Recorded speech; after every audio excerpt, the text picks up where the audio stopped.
This is Trend Following Radio, where great thinking comes alive. Nobel Prize winners, legendary traders, best-selling authors, and the pros that know what drive us irrational human beings. I am your host, Michael Covel. Not filtered, raw, honest. That's my passion.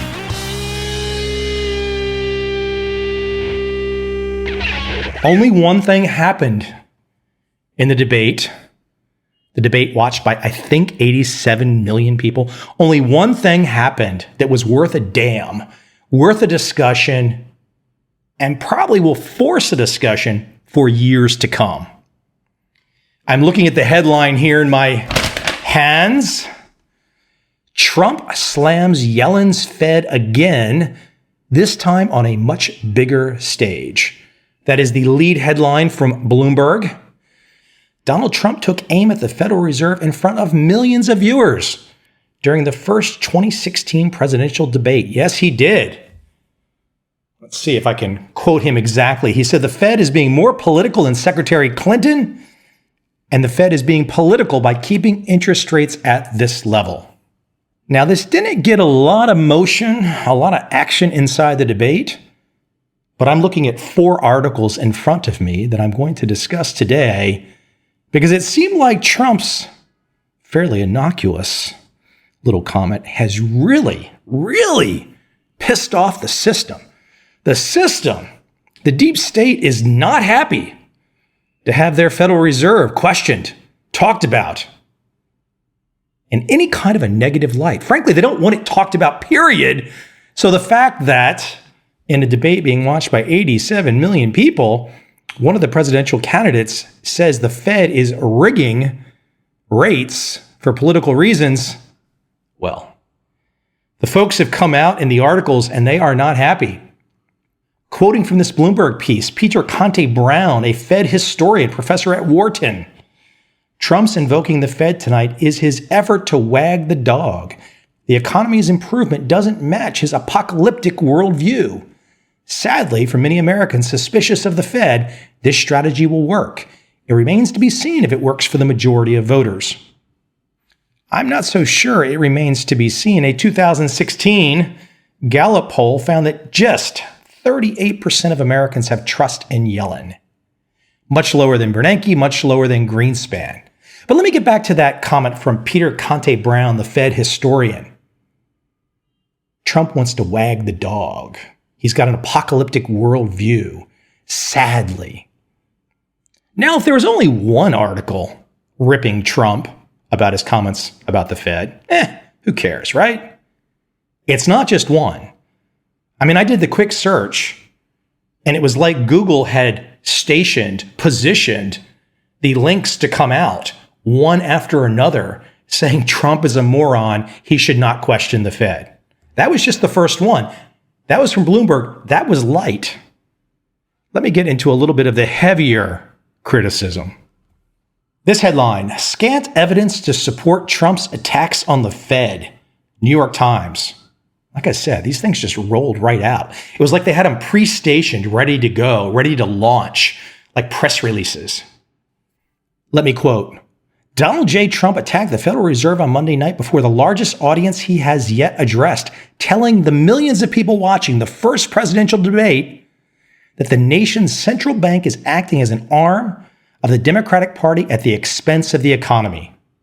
It is an extraordinary accusation backed by no evidence that plows across a bipartisan line. Since the 1970s, presidential candidates and presidents have avoided publicly criticizing the Fed's decisions about raising and lowering interest rates. So let me get this straight. These little blow a bubble during the dot-com period. They blow it to massive proportions. And then when it burst, they blow another bubble. We all have short memories here.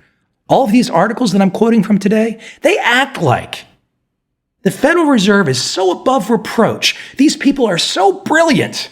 Their independence is so sacrosanct that we can't say a damn thing about them. But when you have people like Bernanke saying in '04, '05, '06, even '07. Oh, there's nothing wrong. The housing market's great. It's never going to go down. The housing market's never gone down. And then it proceeds to go down massively. And then roll forward less than a decade. Don't talk about the Fed. You can't do that. This is bipartisan. You're right. It is bipartisan. Actually, you're wrong. It's not bipartisan. It's just partisan. Oh, hold on. It's not partisan. You know what? There's only one party in America right now. Who's kidding who? I don't have this great excitement for Donald Trump. Who knows if he would be a good president or not? But my God, he got the entire Republican establishment to wet their pants. An establishment that it was no longer acting in any way, shape, or form like the principles they would use to get elected each 4 years. And now Trump is in there taking on the Democratic side of the machine.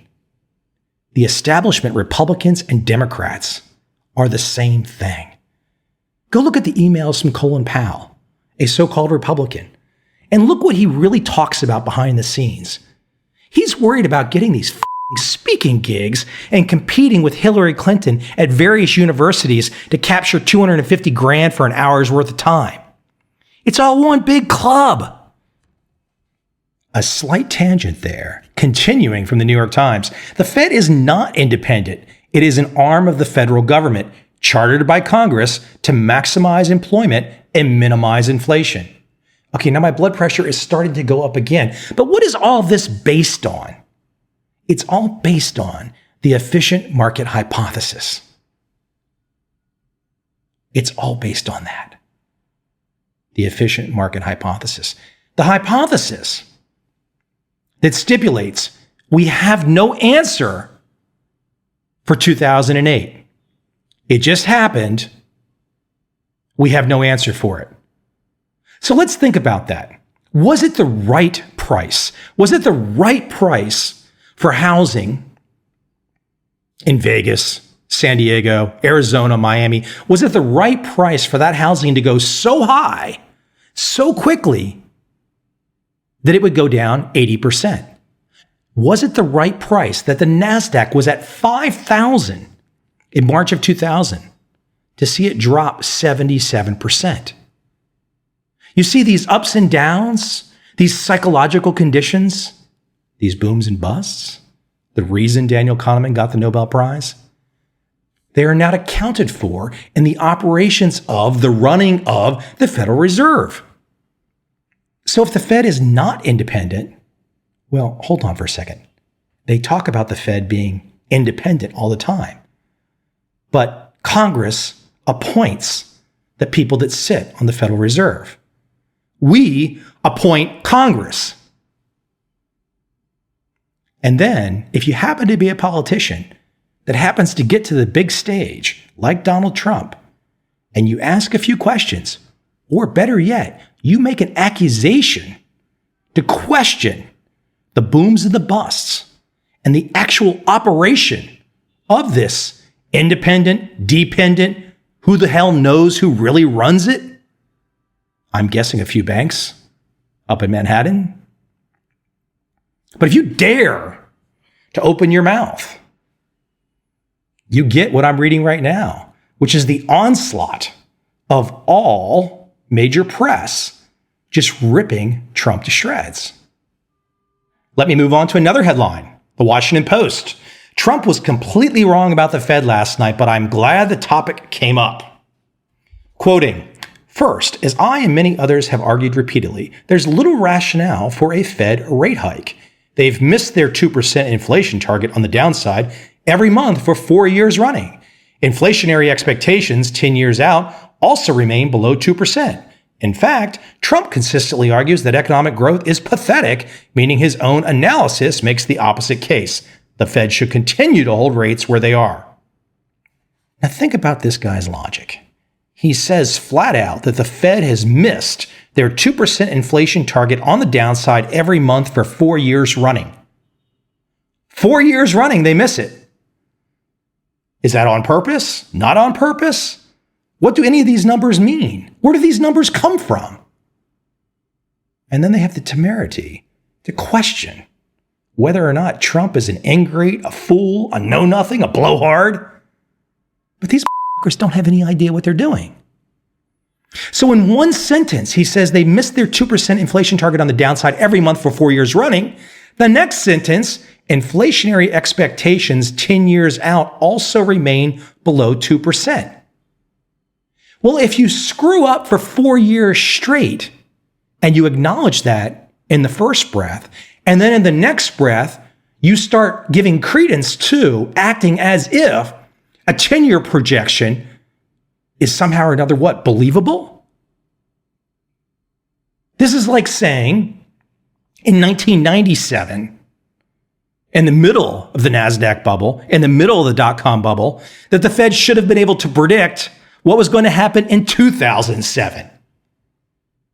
It's absolutely mind-numbingly bizarro world.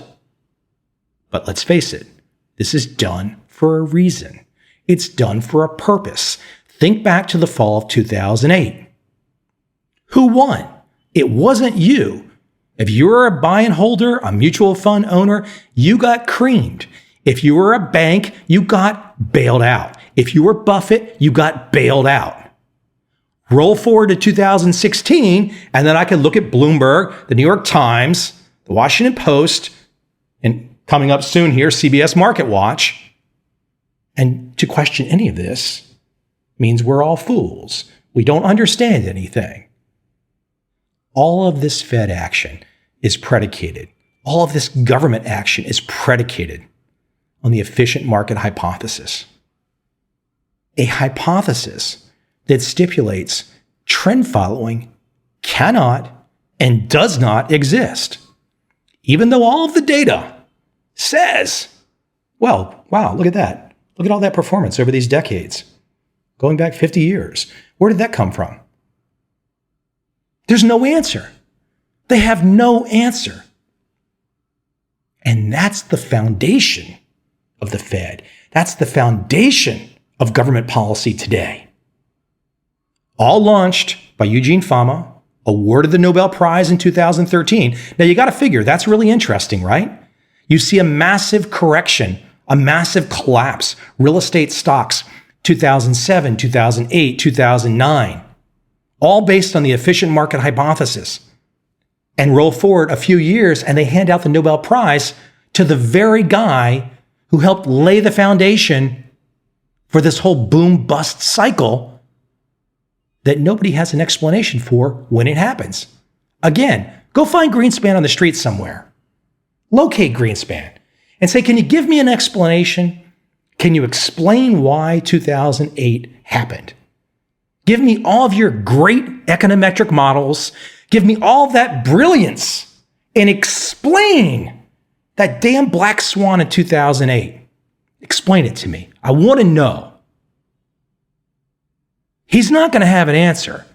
Nobody at the Fed is going to have an answer.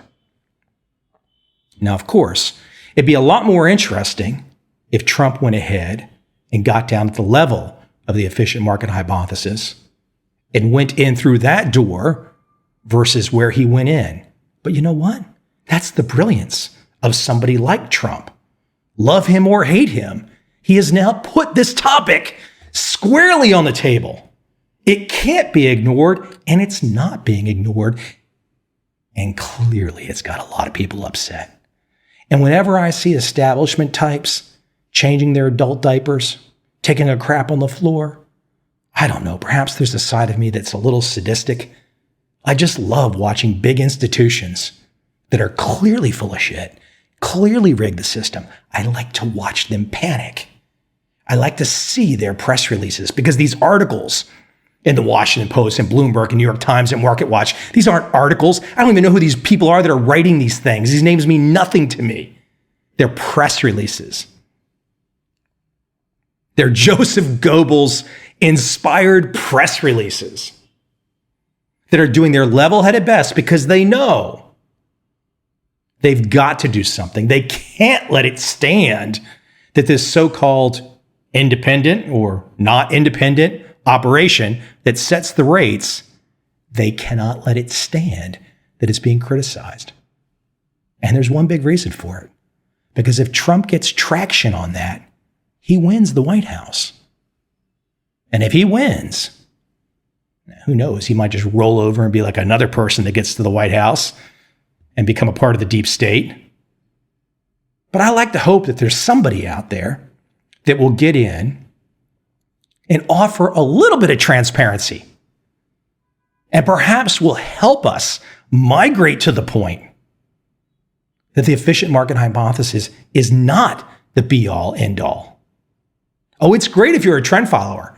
It's fantastic if the vast majority of market participants base their worldview of Eugene Fama's theories. That's freaking awesome. It almost ensures that trend following will be successful for decades and decades and decades to come. Now, you might say to yourself, why is this not changed? Why do people not adopt new views? Because they bet their whole life on this stuff. They went and sat through 10 years of a PhD program. They've got all the acronyms behind their names. They've got the gold plate on the door. They've got the credibility. You think they're going to admit that any of this is wrong? Hell no. They're not going to admit a damn thing. And when there's another crash, and there will be another epic meltdown, and it will be a surprise, none of us will predict it, these fools won't have an answer. And if it's anything like the 2008 crisis, they'll be the same fools in control and in power after. It's a really vicious circle, isn't it? I have one more article I want to read a few headlines from. So this last one is from MarketWatch. Headline, Donald Trump simply doesn't understand the Federal Reserve. The article goes on to say, the bottom line is that we are in challenging economic times. Challenging? What the hell does challenging mean? We are in challenging times. What does that mean? Compared to what? What number? You see, it's all general bullshit. Now, Trump doesn't understand the Federal Reserve, and your defense is to use words that mean nothing? Let me calm down for a second. Let me reset here. Again, quoting from MarketWatch. The bottom line is that we are in challenging economic times, and while the Federal Reserve System is indeed imperfect, hamstringing the bank with more oversight could forever damage the potential of the American economy, and it's high time that politicians, voters, and consumers understand that. Now that's underlined, actually. Could forever damage the potential of the American economy. So for people like Bernanke, who obviously lied about the real estate crisis, I mean, he either lied or he was incompetent. Either one is sad. But now we have the lackeys out, the day after Trump questions the Fed, saying that this very questioning could forever damage the potential of the American economy. Forever damage. Forever. I mean, this is like panicky fear stuff. You, Mr. and Mrs. America out there, sitting in Farmville, you should panic that your potential president dare question any of the Federal Reserve and their actions. Could forever damage the potential of the American economy. Amazing. This same author at MarketWatch goes on to say, at the end of the day, I can outline the structure of the Fed all I want, but many people will still distrust the body and its actors. That's fine. And a certain level of vigilance and skepticism in our government is always warranted. But if your only source of information on these topics is your favorite conspiracy blog du jour, then you're just a faker. It's cute to delude yourself into thinking you can call plays in the NFL because you can kill it in Madden 17 or you won last week's fantasy football matchup. It's quite another thing to think you know best about monetary policy and global macroeconomics because you've read InfoWars and voted for Ron Paul. Let's be frank about it. One of the only reasons that Trump would bring up the Fed is because of the success of the messaging of a Ron Paul and Alex Jones at InfoWars. They have beat that drum for a long time. And sure, yes, perhaps some of their conspiracy theories don't work out, no doubt. but they've also been right on some things. Nothing is easy.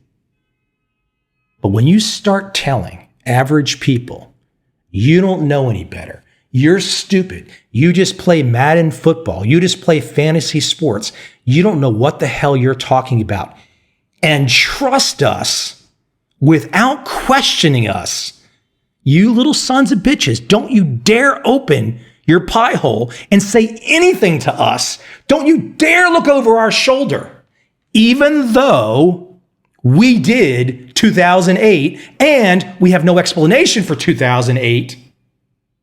And oh, by the way, we don't know when something greater, bigger, more magnificent, more apocalyptic will happen than 2008. These are the same people that make fun of average people for questioning their actions. Their track record is 100% shit. Their track record is terrible. There's no transparency. No one knows what the hell they're doing.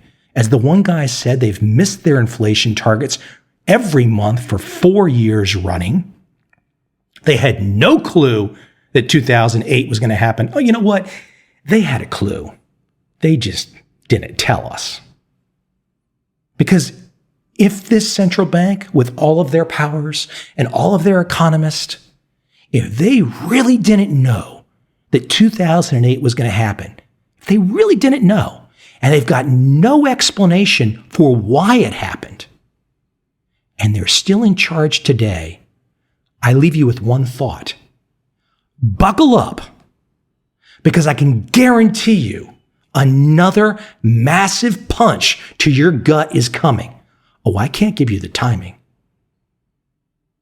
But if these people are this afraid of one few-minute comment from Donald Trump, and if we know they've got no explanation for their actions, they've got no explanation for market behavior, and they base everything on the efficient market hypothesis, there is a black swan swimming, coming home soon to be with you.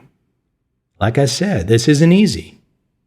But damn, a little transparency, a little sunlight, a little skepticism never hurt anyone.